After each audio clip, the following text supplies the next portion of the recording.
All right, Josh Champagne and Quinn Wright doing my first time recording myself with another person in the podcast room. Yes, I love it. Let's do it. All right, we're here. Are we officially calling this first run? This is the first run. All right. Welcome to the First Run podcast. Right on. So we came in here with no script or ideas what we're going to talk about. I had some ideas. Oh, well, all right. Then I'm going to pass it along to somebody else. Cut seat over to Quinn. Hello, everyone. My name is Quinn Wright, and I'm running to be the next mayor of Madison Heights. And I'm here with my neighbor and good friend, Josh Champagne, to talk about all things in the Heights. All right, like Revan in the Heights. Oh, yeah, like our car show we did. We had our second annual car show, which was a phenomenal success, by the way. I actually think that stuff is super great for the community, seeing all the different types of events and things that go on. So I appreciate, the active council, taking those things on and putting it out there for the community. It gets neighbors together, and it gives, opportunities for the kids to come out and see different things and meet new people. Yeah, I mean, so I've been the council rep for the Human Relations and Equity Commission for the past couple of years now, and I love doing events like Revenue in the Heights. I love doing events like our Asian Lantern Festival. It was called Paradise Tea Festival, because I think it does bring the community out and it does give people something to do. Some of the most important parts of that I love is that we do them as cost effective as possible, meaning like we try not to spend tax dollars to do those events, and they're free to the public. So I think that is probably the coolest part. So because for the folks who are like, I don't like cars or I don't want to go to a Lantern Festival, well, cool. It didn't cost you anything from a tax perspective, but it did provide an opportunity for you to come together and come get some good food and good company. Yeah, I think it gives people opportunities to see things they may not, because we also went to the Lantern Festival with no previous experience or understanding of what we were going to get into, and we saw all these sorts of different cultures coming together and doing some dance performances, actually painting lanterns for the kids, which they thought was awesome, and seeing all the different cultural aspects that were available for everybody was excellent. I was super proud for our kids to be able to attend that. Yeah, one of the things I've seen in our city that is awesome is an intentional effort by a lot to have activities for the community to participate in. My campaign, I built it on 3 C's, caring, collaboration, and community, and that community portion is such a critical part that I think is undervalued today, because a lot of people don't appreciate that we make the community. It's an organic thing. It's not like something that you can just arbitrarily have. The people are what make the community. We are the magic, as they say. Yeah, and I think it's a great point, because having the ability for people to see how much more they have in common than what they don't have in common is really important for people to get along better. Oh, yeah. And I think that's something that's, maybe proven challenging at times throughout history, but including now. Yeah. So it was cool for me because I got young kids to be able to have them come out and experience something different and have no sort of preconceived notion of what that may or may not be, and just see people for, the great things they have to offer. Sure, yeah, because, it's hard to hate up close, and that's kind of what we've seen a lot more recently, is that we've built artificial walls to be separate, so it's easier to disagree. But when you're sitting across from someone and you can talk to them and you can see their humanity, basically, it's kind of harder to ignore that they are a human being, and that maybe you don't agree on everything, but that doesn't mean that like you can't be friends or you can't get along. So I remember when we first met, like, you were like, this is what I want. And I'm like, I understand that's what you want, but that's not how we can just roll. And, those type of conversations are normal and should be normal for people to like have different opinions, and then not like, just dissolve into nothingness. It should be like, okay, this is how Josh feels, and that's okay. And this is how Quinn feels. And you know what? Doesn't make either of us bad human beings. It just means we don't both like the same type of ice cream, and that's okay. So that's fair. I like lots of kinds of ice cream, even though that wasn't the example you were alluding to. I still have an affinity for Rainbow Bright or Superman ice cream. I don't know how to tell if they're like, it was Rainbow Bright and then they called it Superman, I think it depends on if you're a boy or a girl, or determine what they call it. I think if you ask my kids what my favorite is, they'd probably say Superman, because it's on my list of like things I want. Yes. But when you're competing against like maybe some chocolate and peanut butter together, it's a tough choice. I prefer more of a butter pecan type, or pecan for all of my fancy folks type of a situation. Fair. But, you know, for our city, I think it's important for us to always continue to strive to move forward. And that's kind of what I want to do. We talk about, you know, different ice creams, but I think we need to talk about always trying to move forward as a city. Sometimes there's a fear that change is going to make things worse. And I think that the reality is that things are going to change no matter what we do. And I talk about that because a lot of times some of the things here in the city is, you know, oh, back in the 1950s, the 60s, the 70s, the city was so different. And it's like that is true. It was. And it will always be the case. And so, but I want to help our city to focus on the future and respect and appreciate the past, but make it better for, you know, I have 3 daughters. You have 3 kids as well. Yes. And I think our job is to make sure that, you know, they appreciate the city, but also, you know, see that same accountability to keep it cool and nice and take it to new heights. Yeah, I agree. I mean, I think you're right that it will change whether we're allowing it or trying to make it change or not. So I think that it's important, and it's part of why I volunteer in the city and feel connected to it, is I want to see the changes be positive. And so we try to think about how our actions can impact our children in the future, and what is their lifestyle going to be. Can we go to the park and enjoy ourselves? Can we get along with our neighbors? Are there cool things that are going on at City Hall? Like, yeah. You know, over last weekend, you know, the downtown touchdown that was you know, for the streetscaping, you know, sort of ribbon cutting celebration for the changes on 11 Mile. Yeah. It was great to see everybody just coming out and enjoying themselves. And I had my daughter come with me and volunteer because I wanted her to see how these come together. So we were out there for hours before everyone showed up. She's helping people set up tents and directing traffic. Cause I love that for her. It's important, I think, for people to see how things get done. You don't just show up and there's randomly a festival. Someone had to do that. You don't just randomly show up. You don't wake up like this. No, one of the sayings that I have in the house for my kids is that you are the magic. Like, you want to know where the magic is? You are the magic. You make it happen. You know, when it comes to getting things done, mom and dad are the magic. And that idea is that, to your point, you know, things don't just happen out of nowhere. Things don't just show up for free. A lot of hard work and effort and energy are put into making them happen. And I understand that. And that's always been my model of leadership, is you got to put in the work. Like, for me, leadership truly has always been about never just a title. It's about willing to do the work. I think some of the best leadership training I got was leadership training that says you lead from where you are. You don't have to lead from the front. Like, it's not like, well, if I'm not the director, if I'm not the, you know, whoever, I can't lead. No, you lead from where you are. You lead by example. For me, I almost use this as a campaign slogan. It's when you see something on the ground, pick it up. Like, it's not waiting for somebody else to do it. If you see your neighborhood has trash on the ground, pick it up. Like, I know somebody else put it there, but it's all of our responsibility to take care of each other because, you know. But I mean, I think that's sort of a commonality, though, of, you know, the different things that we're sort of talking about. You know, I appreciate that there's all sorts of celebrations. You know, I appreciate that we live in a neighborhood where, you know, we've had an annual block party the last 3 years. It was one of our neighbors is just, you know, we're sitting around in the backyard. He's like, we should do that. And everyone's like, yeah, you should do that. And then he did it. And we're like, oh, all right, boom, great. done. All right, how can we help you next year? Yeah. It's a great block party, by the way. Yeah, so it works out great. But I mean, that's, again, you know, even just thinking it from a larger scale, even though I enjoy running the grill and hanging out with people, that's the kind of place I want my kids to grow up in. Sure. You know? They're going to remember that for their entire lives. Like, they're going to remember the time, and then maybe they won't remember all the people specifically because things change, people move, but they're going to remember, like, running down the street barefoot. Yeah. And they're going to remember,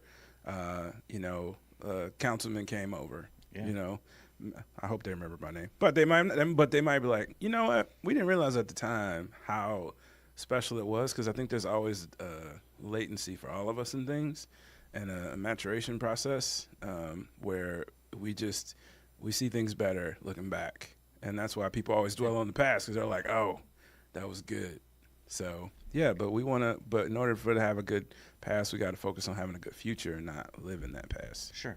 And I mean, I think you're right. There's some time that it takes, because, my kids are of an age now where, like, those things just feel normal. Yep. And so until they've had experiences being elsewhere where that isn't normal, where they can reflect and realize the value in what they have, yeah, that's just going to take time.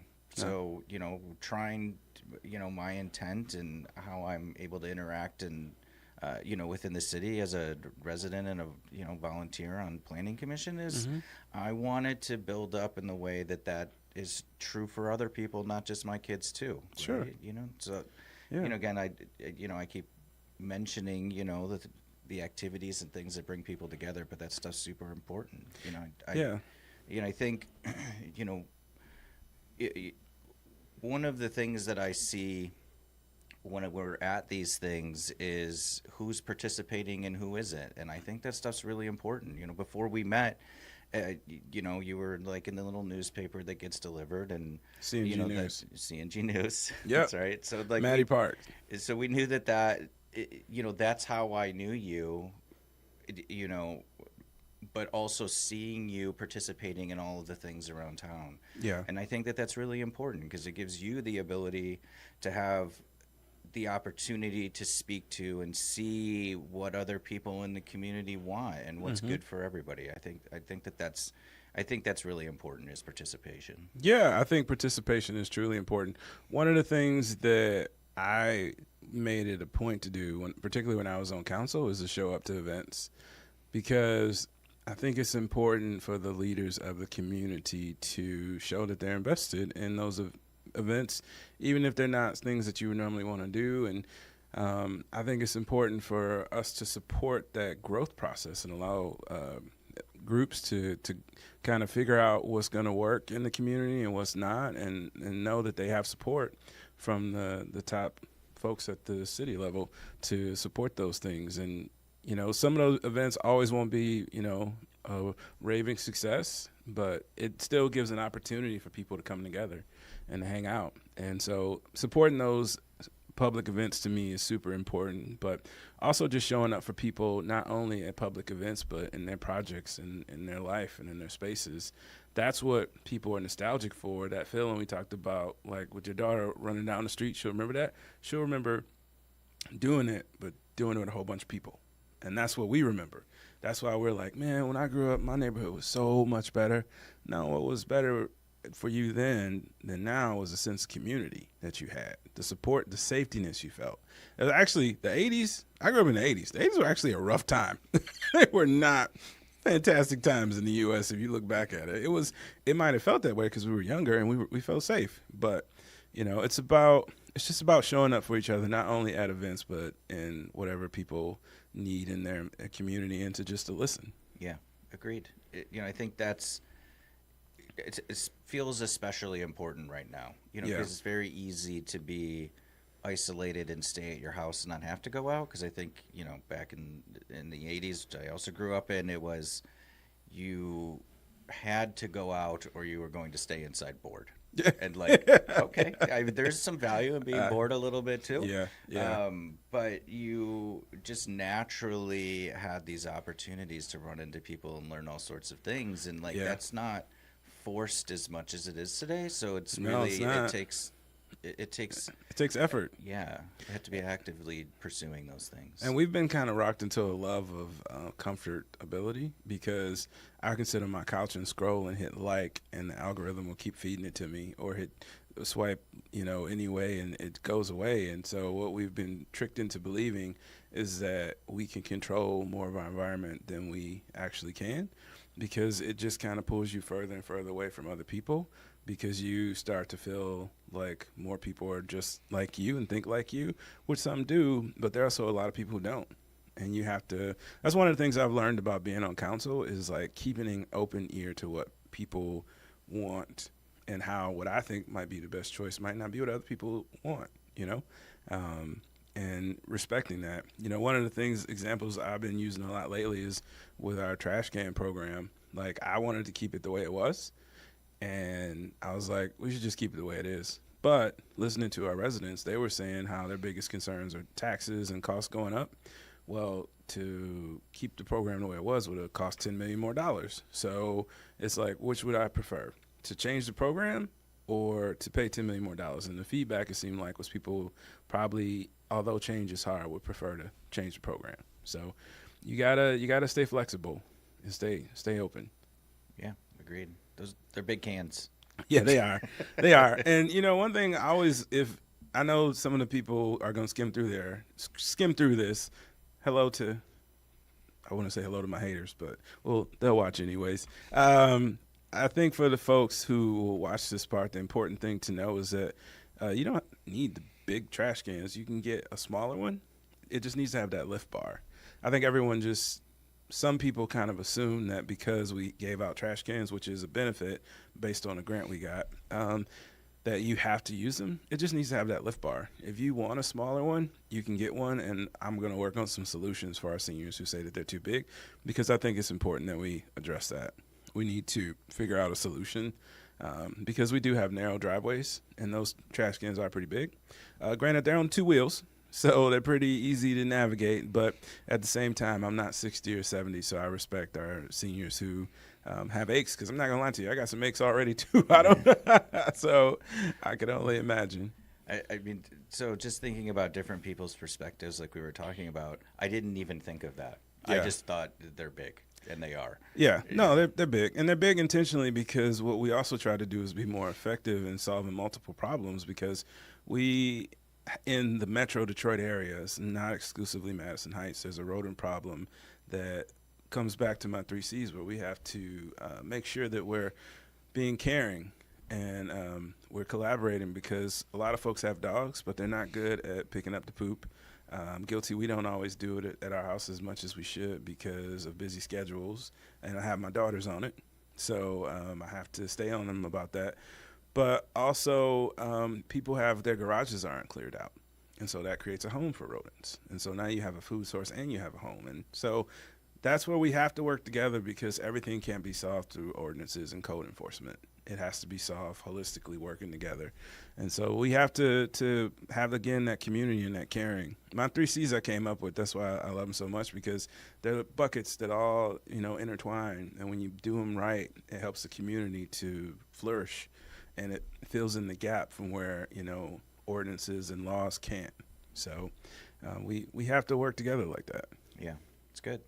I think it's an interesting point. I happened to go to the feedback meeting that was held at the Active Adult Center, previous to being rolled out. And, the education portion that came from that meeting was we are also going to have this ability to use it to help combat, the rodent issues, which people also are, concerned about as well. Yeah. So saving money and stopping rodents. I mean, yeah, we have to stretch our dollars. So now more than ever, if you're not reading the tea leaves at the federal level, they're pretty much telling us they're not going to be sending as much money back. At the state level, same thing. And so what that does is that pushes that burden back on the residents. So we have to stretch our dollars as much as we can. We're already in a place where we're cutting back on capital improvement. So what that means is that we are not going to replace our equipment, I heard people talk about street sweepers and our dump trucks and our police equipment. We can't replace it as quickly because the budget won't allow for it. Now, we do have a master plan, which is our 5-year plan, but every year we have a strategic plan, and our priorities are public safety first. So we always will take care of our EMT, our police, and their needs first in our budgeting. But after that, we have other priorities as well. And so I think we have to, it's a lot. And our job is to balance it all. Yeah. Well, thank you for doing it.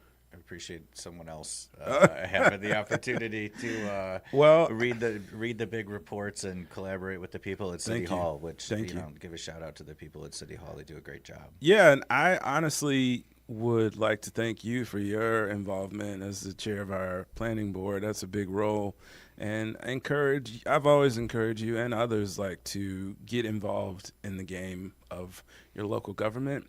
Now, the challenge I see with some is that they want to go straight for the top. They're like, well, I'm going to be on the mayor, I'm going to be on city council or nothing. And I would recommend not to do that. I would say baby steps. Just be on the commission for a little while, see how that goes, and then take a bigger step, because we need more people involved, and it shouldn't be just an all or nothing scenario. So I didn't start out running for mayor. I started out on the board commission. I started out actually even smaller. I was coaching. I was helping out as a part of my church, helping out in the community that way. And so helping out locally with just local programs. And that was my entry point. Nonprofits. I had a podcast called Dad to the Bone. And so just get engaged and see where your capacity from there. But don't burn yourself out too soon. That's the other thing I see a lot of folks do. Well, I think, just speaking a little bit to that, I mean, the different commissions and things that are available for people to volunteer on is how things get done in the city. Yeah. There's, like you said, on Planning Commission, I've been doing it since 2018. I've been chair since Andy Waken left in, I think, the late 20 or early 21. Yeah. And, I did it because I just wanted to see my city be what I wanted it to be. Yeah. Because I live here now.